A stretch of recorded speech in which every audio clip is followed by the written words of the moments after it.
Olá! Estamos ao vivo, aguardando aqui para iniciarmos a nossa live. Boa noite, boa noite. Vamos chegando. Quem é a primeira pessoa a entrar aí?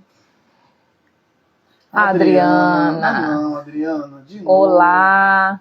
A Carla entrou também aí. Boa noite, gente. Vamos chegando hoje. Hoje a gente vai ter um tema um pouquinho diferente das outras lives que a gente vem falando sobre relacionamento. Não, eu sabia que ia ser a primeira pergunta. Pelo amor de Deus, Adriana. De novo, Adriana. A primeira pergunta ia ser, hoje tem sorteio de livros? Não. Mas fica aí, tá, Adriana? Pelo amor de Deus. Todos tiveram 2 chances para ganhar os livros. Hoje não temos sorteio de livro. Das outras vezes, você perdeu, né? Isso aí, gente. A gente vai começar só uns minutinhos e a gente já inicia. A gente vendo o pessoal entrando aí para a gente dar uma iniciada. Mas eu já imaginei que a primeira pergunta ia ser sobre os livros. Exatamente. Leandro.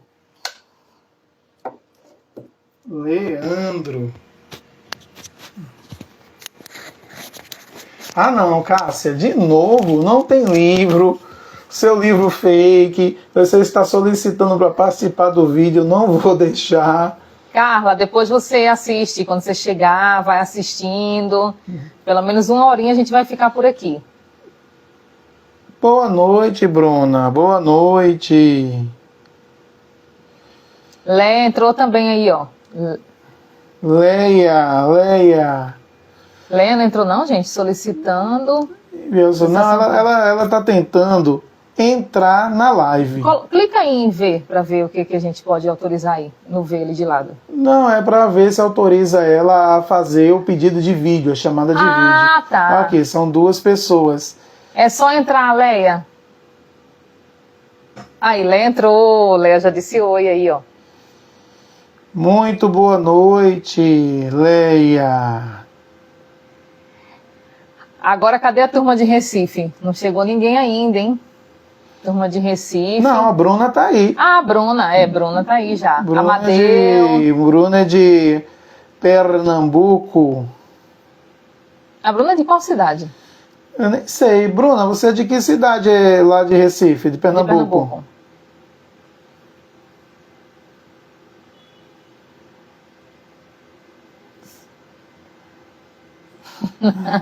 Bruna, esquece. Qual a sua cidade? É Recife mesmo. Legal, capital, isso aí.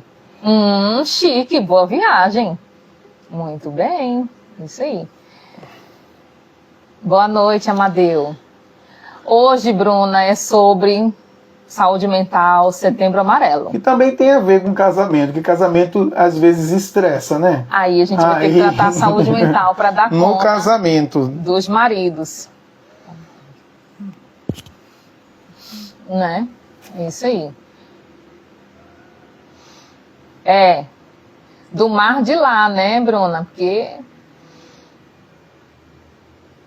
Isso mesmo.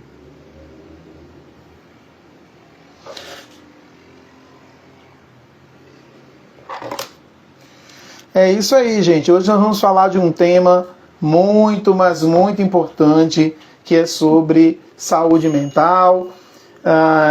Setembro Amarelo, que é uma oportunidade que nós temos aí de podermos ter um termômetro de como está a nossa saúde mental, o que nós precisamos fazer, enfim. Então, nós precisamos ter uma atenção maior para este mês, para este momento aí, que é uma coisa bem importante, né, para todos nós. Tá aqui Maria... Rose entrou. Rodrigues, Maria José Rodrigues. Rose também está lá em cima. Rose. Sejam bem-vindos aí mais uma vez. Agradecemos aí o carinho de sempre. E como falei, vamos tratar desse assunto que é extremamente importante para este mês. Claro que não é só para falar de saúde mental neste mês, né? A saúde mental é um tema que abrange todo o ano, toda a nossa vida, todo o nosso processo. Entretanto, o mês de setembro dá um alerta maior para a gente, para esse cuidado, essa atenção que nós precisamos ter para conosco e para com as pessoas que estão à nossa volta. Jean, não tem perguntas hoje sobre casamento. Boa noite, boa noite. Muito bom poder contar com vocês aqui, tá? Muito bom mesmo. Vamos aguardar só uns minutinhos e a gente já começa para a gente não atrasar muito. Exatamente, mas vamos começar já.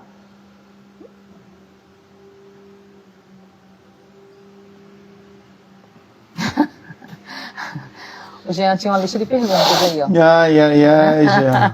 Pelo amor de Deus, hein, Jean?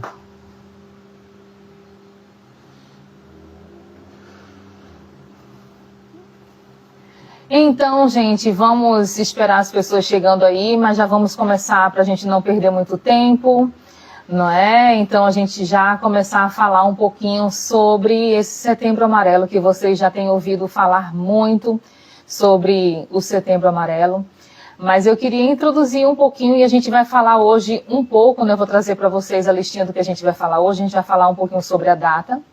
Depois nós vamos falar sobre fatores de risco que podem levar uma pessoa ao suicídio, sinais de alerta que nós devemos ficar atentos a nós mesmos e as pessoas ao nosso redor.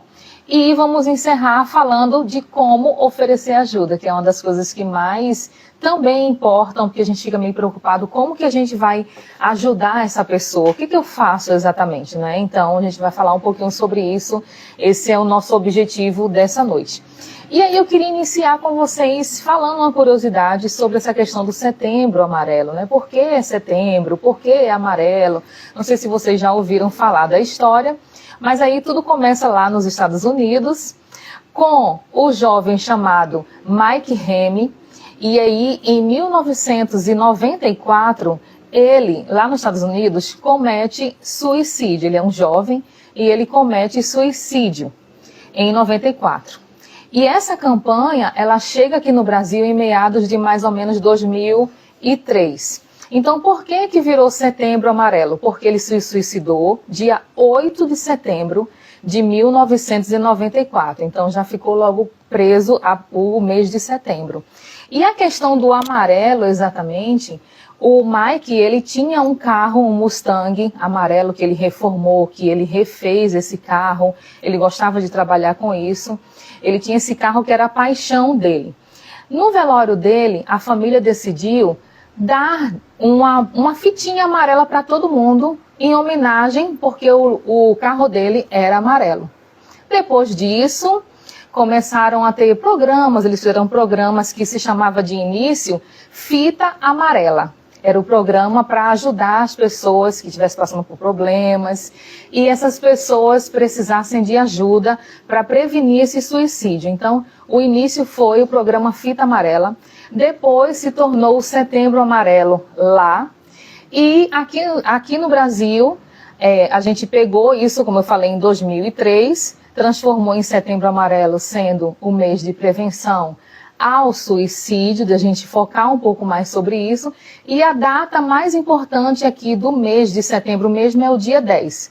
É o dia, a data principal, por isso que colocou então Setembro Amarelo, por conta dessa história tão trágica aí do Mike e também essa questão da fitinha amarela. Então tudo isso veio por conta de lá de trás do que aconteceu em 94. E em 2003 a gente começa então a campanha aqui no Brasil, que cada ano vem crescendo, cada ano vem ganhando mais força, o Setembro Amarelo.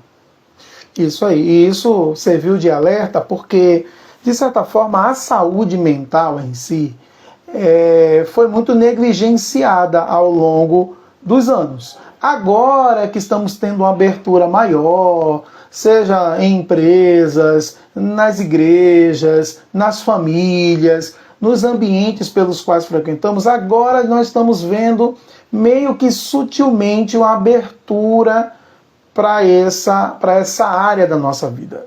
Nunca é demais lembrar que somos, na verdade, seres holísticos. Nós somos seres, até a Organização Mundial da Saúde define o ser humano assim, né, que é bem interessante. Por exemplo, nós somos seres biológicos, sociais, emocionais, que é o campo psicológico, e espirituais. Por muito tempo veio sendo negligenciada a parte mental. A parte mental, principalmente no âmbito da religião, ela foi muito demonizada.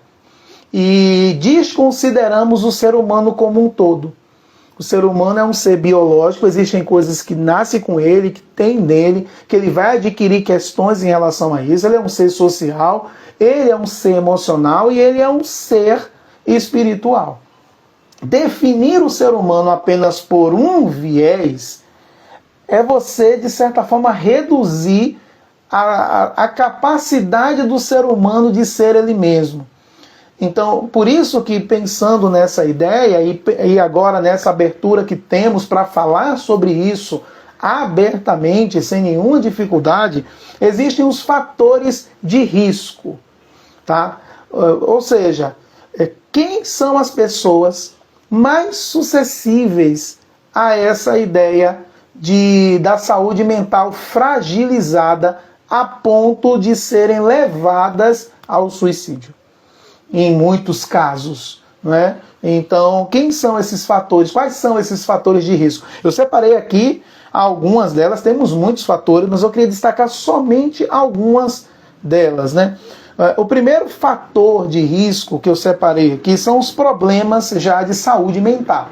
Quando nós falamos de fatores de risco, nós estamos dizendo assim, existem pessoas que estão mais fragilizadas, estão naquele batalhão da frente, estão mais vulneráveis a terem problemas com a sua questão da saúde mental, levando a decisões até muito complexas. Então, pessoas que enfrentam problemas com a saúde mental. Por exemplo, quando eu falo em problema de saúde mental, eu estou falando assim da condição, depressão. Uma pessoa que é depressiva, ela tem um problema de saúde mental. Então, uma pessoa depressiva, a vida para ela perde o sentido, ela não vê brilho em nada. Não é uma tristeza comum, não é? Mas é algo que perdura por muito tempo. A vida perdeu o sentido para essa pessoa. Então ela vai ser mais vulnerável a esse risco. Pessoas que têm transtorno bipolar, pessoas que têm esquizofrenia, transtornos de ansiedade, transtorno de personalidade. Essas pessoas podem aumentar o risco da sua saúde mental ser fragilizada e ela pode ser levada ao suicídio. Percebe? Então uma pessoa que está assim, ela está em sofrimento. Não é falta de Deus, não é porque aconteceu isso, não é porque essa pessoa não quer mais nada com a vida, a pessoa é preguiçosa. Não é. A pessoa está enferma emocionalmente. Tá? Então, essas pessoas vão ser mais vulneráveis a esse processo da fragilidade da sua saúde mental, podendo fazer com que a sua vida perca um sentido. Porque muitos problemas de saúde mental não têm cura. Depressão tem cura? Tem. Ansiedade tem cura? Tem. Mas bipolaridade não tem cura. Transtorno de personalidade borderline não tem cura. Enfim, então essas pessoas que carregam consigo esse histórico, essa ideia de essa vulnerabilidade com a sua saúde mental, elas estão mais suscetíveis ao suicídio em si. Mas temos aqui também um outro fator de risco que eu separei aqui para vocês, que são traumas e eventos estressantes. Ou seja, pessoas que sofreram abuso quando era mais novo ou na sua fase já adulta, abuso físico, abuso emocional, pessoas que na verdade passaram por perdas recentes, como morte de um ente querido, por exemplo. Então, essas pessoas que têm esses traumas na sua vida, em que a vida foi arrancada dela. Quando eu falo de vida arrancada, é que a pessoa não teve a chance de ter uma vida comum. A vida dela foi paralisada com esse trauma por causa de um abuso físico, emocional, de uma perda. Coisas que, de alguma forma, de alguma maneira, fugiram do controle dela. Fizeram com que o curso da vida dela tomasse outro rumo. Então, quando as pessoas elas estão vulneráveis a isso, elas sofreram isso, certamente elas vão carregar consigo esses traumas e vão estar mais vulneráveis até o próprio suicídio. Elas vão fragilizar a sua saúde, a sua vida emocional. Também, por exemplo, quando nós falamos de traumas e eventos estressantes, são aqueles eventos que são adversos na vida. Como, por exemplo, um divórcio. Uma pessoa passou por um processo de divórcio, isso a fragiliza. Ela sonhou, idealizou com o casamento dela, com a vida dela, com a família dela, com as coisas dela. Ela planejou a vida, idealizou a vida e de repente um divórcio no meio do caminho faz com que essa pessoa perca o chão, perca o sentido. Em alguns momentos, o desemprego. Também a pessoa planejou uma vida, a pessoa construiu uma vida, tem sonhos de comprar uma casa, de dar uma vida melhor para a família, de se manter estável e de repente o desemprego assola. E aí essa pessoa fica vulnerável. Então, essas coisas podem aumentar. Você pode estar perguntando assim, mas eu passei por eventos traumáticos, eu passei por eventos estressantes e mesmo assim a minha vida seguiu e eu não tive nada disso. Ok, que bom. Que bom que você conseguiu se estruturar, ter pessoas ao teu redor para te dar apoio, que bom, mas não é a realidade de muitas pessoas. E por isso que sofrimento, a gente precisa entender o seguinte, não tem como mensurar. Sofrimento é imensurável. Eu não posso determinar o sofrimento do outro por causa do meu. E eu começar a comparar e dizer assim, olha, eu passei por coisa pior e não estou assim vivendo essa fragilidade nas minhas emoções. Ok, que bom que você não conseguiu, que você não aconteceu isso com você. Que bom, mas existem pessoas que não conseguem dar conta disso. E é o momento de podermos refletir também sobre isso. Então, traumas e eventos estressantes levam sim a pessoa ao suicídio e leva sim a pessoa a fragilizar a sua saúde mental. E uma outra coisa aqui que eu separei para a gente pensar é a ideia do isolamento social. O sentimento de isolamento, solidão, a falta de suporte social pode aumentar esse risco. Ou seja, é claro que tem pessoas que gostam de ficar sozinhas, né? Um introvertido e extrovertido. Ok, temos essas estruturas na nossa personalidade. Entretanto, existem pessoas que se isolam muito. Pessoas que, de certa forma, a vida fez, ou acontecimentos da vida, fizeram com que ela não tivesse apoio social, amigos, todos sumiram. E principalmente no momento em que elas mais precisavam. Então, como elas não podem contar com muita gente, elas se isolam. E às vezes existe a solidão no meio da multidão. Porque solidão não é ausência de pessoas. Solidão é mesmo quando nós estamos no meio de multidões, não sermos compreendidos por ela. Estamos sozinhos no meio da multidão. E existem muitas pessoas assim.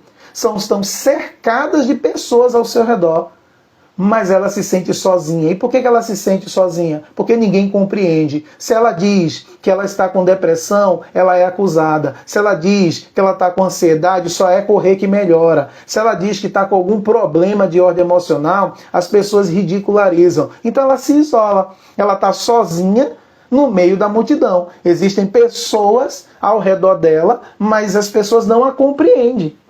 As pessoas não se importam com a dor dela. Então o que ela faz? Ela não fala.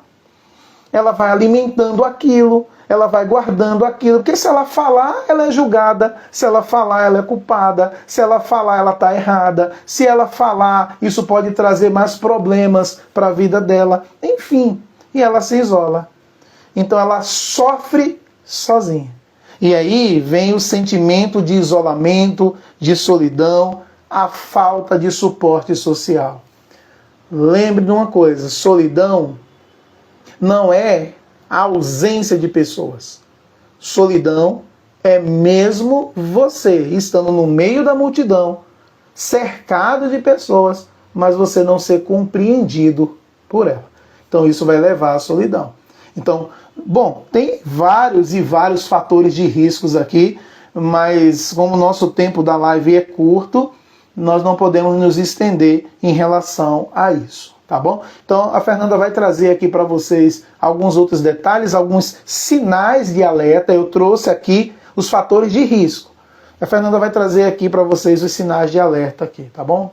E só uma partezinha aí que o Jean falou, essa sua resposta vai ter no quarto ponto que a gente fala sobre a questão de como oferecer ajuda. Então, a gente falou um pouquinho sobre a história, agora o Léo trouxe para a gente um pouquinho sobre fatores de risco, e aí eu vou falar um pouco sobre os sinais de alerta.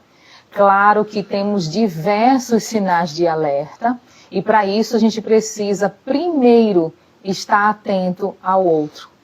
A nossa correria do dia a dia não nos permite ter atenção a essa outra pessoa.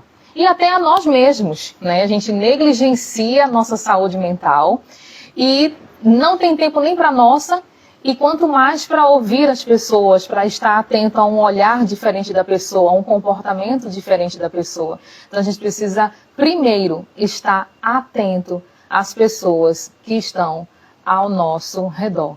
E aí tem diversos, como eu falei, diversos sinais de alerta, e eu trouxe só alguns para a gente poder falar um pouquinho nessa noite. E o primeiro seria um dos principais, que é a mudança de comportamento.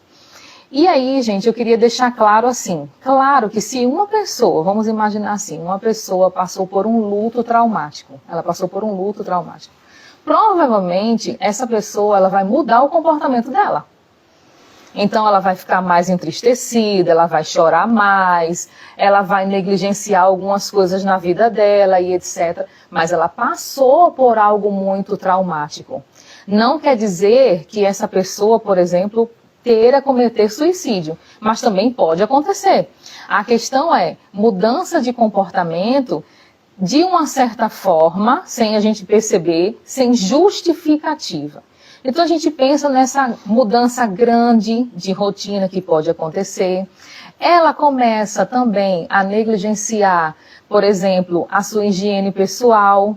Então ela começa, o autocuidado dela já se vai, ela começa a não querer fazer muito as coisas que ela fazia. Então a gente está falando de mudança de comportamento, tá? Então essa pessoa ela fazia tudo isso e ela começou a mudar radicalmente. Dormir em excesso, porque também é uma fuga. Quando eu durmo, de uma certa forma, eu apago. De uma certa forma, eu amenizo a dor. Eu faço com que esse tempo passe mais rápido. Então, eu durmo e aí a minha mente dá um apagão, né? Ou não dormir muito. Ou simplesmente a mudança de comportamento dela foi que ela dormia bem, etc. E ela tem uma insônia que não tem jeito. Começa com insônia e eu não estou falando de insônia uma noite sem dormir. É muito tempo, são várias noites, ela não consegue dormir nem de dia nem de noite, ela está sempre em alerta. Isso pode ser uma mudança de comportamento que a gente precisa ficar atento. E perder o prazer em atividades que ela fazia. Então ela gostava muito de fazer atividades, qualquer tipo de atividade, e essa pessoa começou a mudar muito o comportamento dela e deixou de fazer coisas que davam muito prazer. Essa mudança de comportamento já serve para a gente como um sinal de alerta.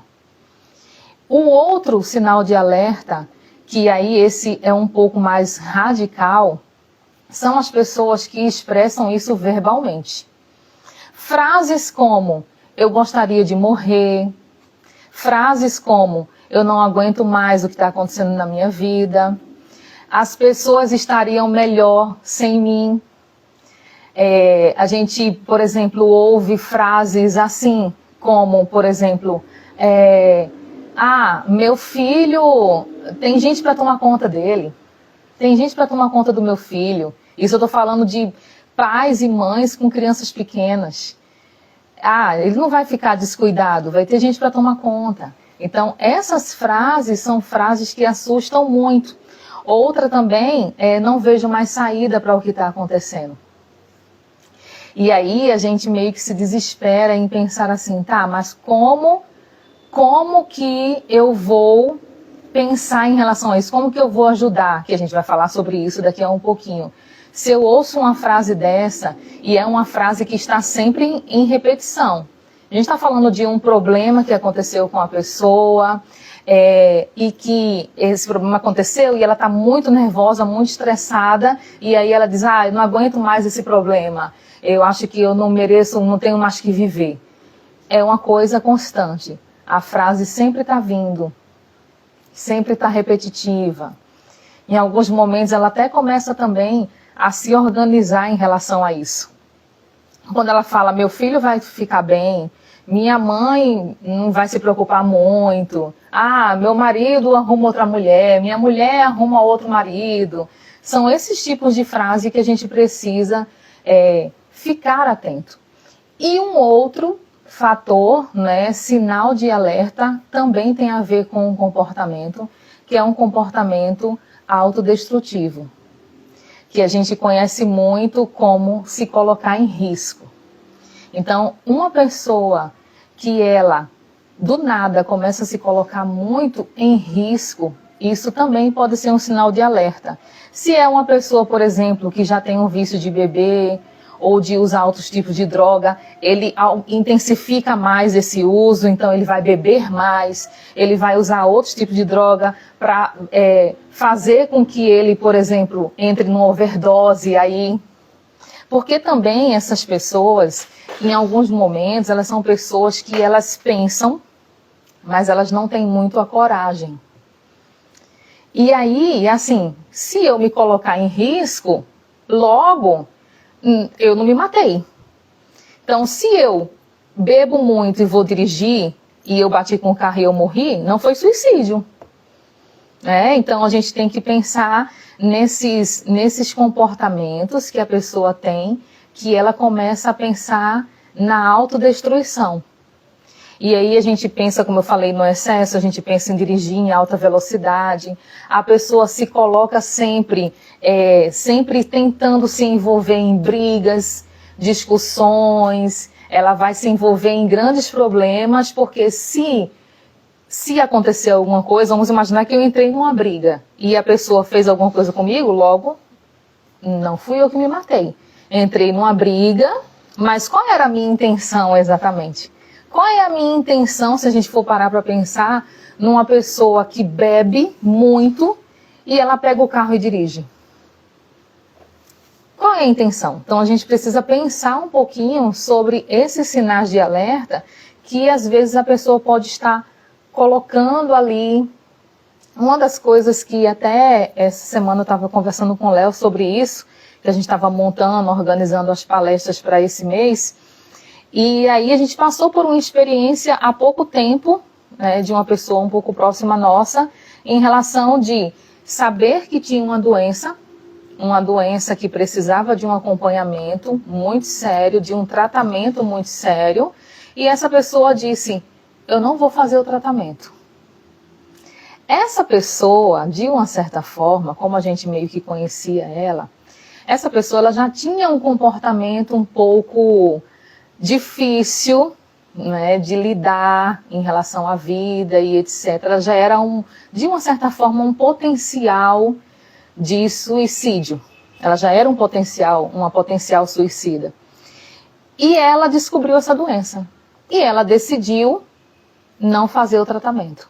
Primeiro ela escondeu da família e decidiu não fazer o tratamento. E ela faleceu. E quando a família descobriu, já não tinha mais o que fazer. Então a gente precisa pensar sobre isso também. Acompanhar um pouco as pessoas que estão ao nosso redor. Como eu falei no início, eu sei que é muito difícil, a correria é muito grande, a gente não tem tempo nem de cuidar das nossas coisas e etc. Mas e os nossos amigos?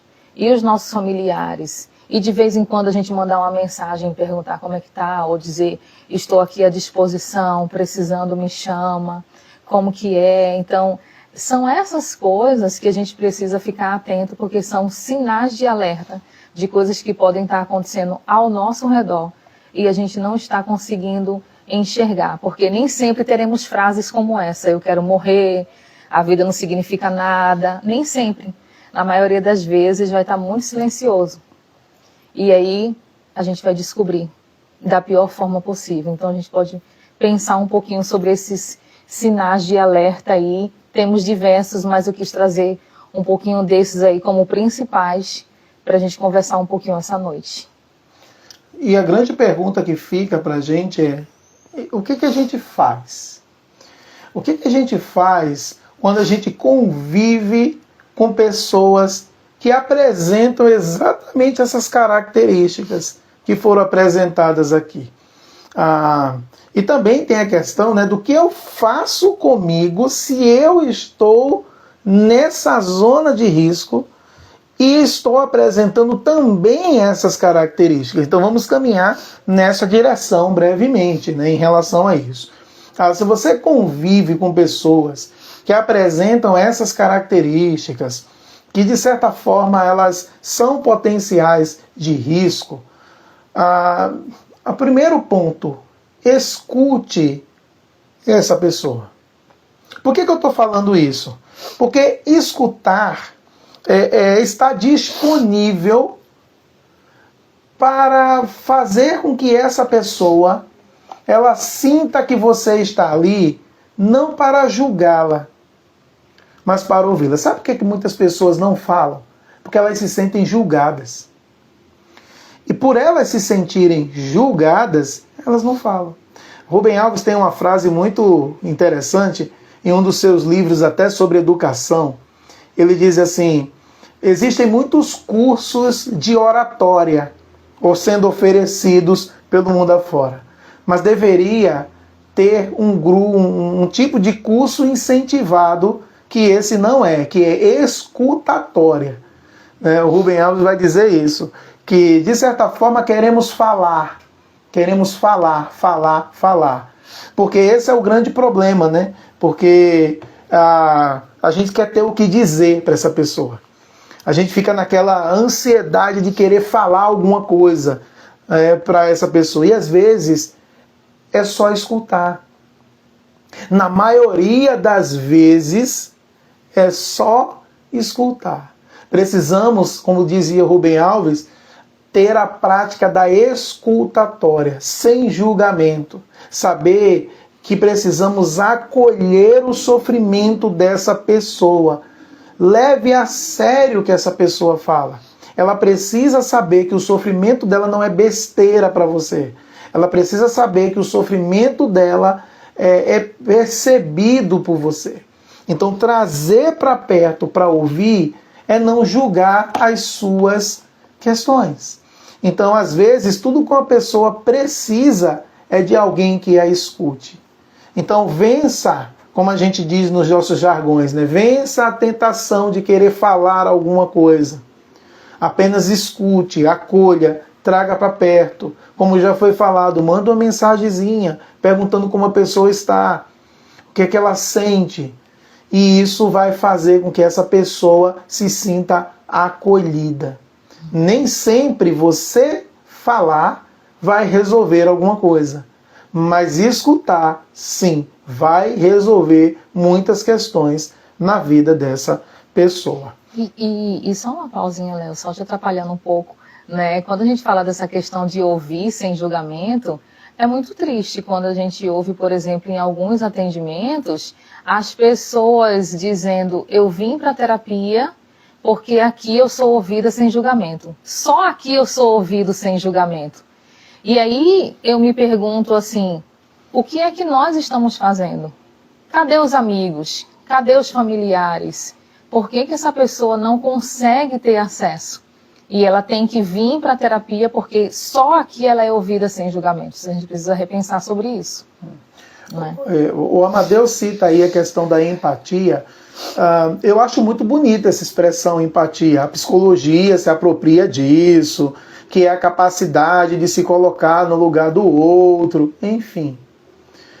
Mas eu acho muito mais bonito a palavra religiosa. A Bíblia em si, ela tem a expressão de misericórdia. Eu acho que a psicologia deveria aderir a essa terminologia mais do que empatia.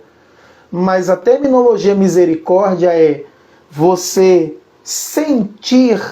tentar sentir a dor do outro. Empatia é tentar se colocar no lugar do outro, para tentar ver a vida do ponto de vista dela. A misericórdia vai no objeto da dor. A misericórdia é sentir a dor do outro, como se aquela dor fosse sua de fato. Então, de certa forma, o escutar perpassa por isso. Escutar é ter misericórdia do outro. Como a psicologia diz, é empatia. Legal. Se colocar no lugar do outro. Mas nós precisamos aprender a ter misericórdia. É pensar assim, se eu estivesse passando por isso que essa pessoa está passando, como eu gostaria que as pessoas me tratassem? Isso é misericórdia.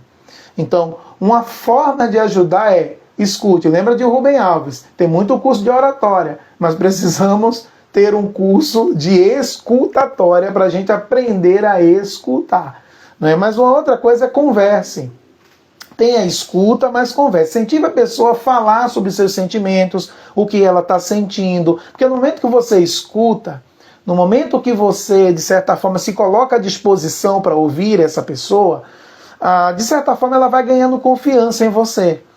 E aí você precisa incentivar a pessoa a falar dos seus sentimentos, dar nome à angústia.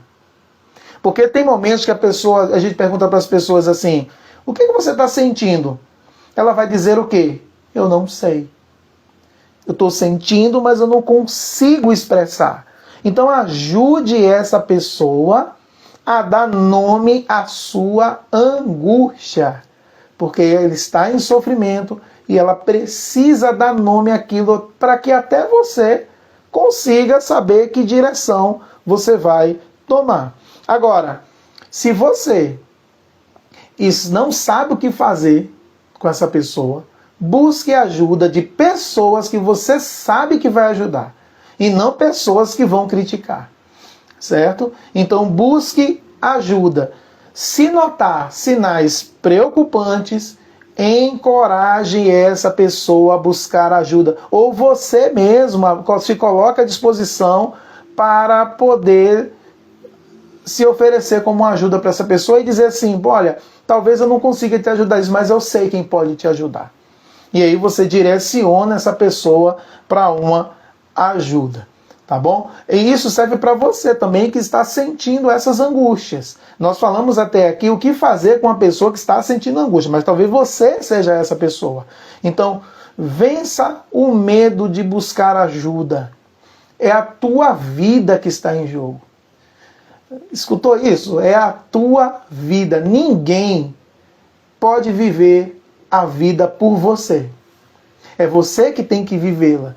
Então, se de alguma forma e de alguma maneira você está passando por essa situação ou por alguns desses fatores, busque ajuda, porque a tua vida é que está em jogo. E a tua vida precisa ser preservada. Mas caso você não tenha e não queira, não confie, ou você acha que vai ser julgado pelas pessoas que estão ao teu redor, nós temos aqui um centro de valorização da vida, que é chamado de CVC.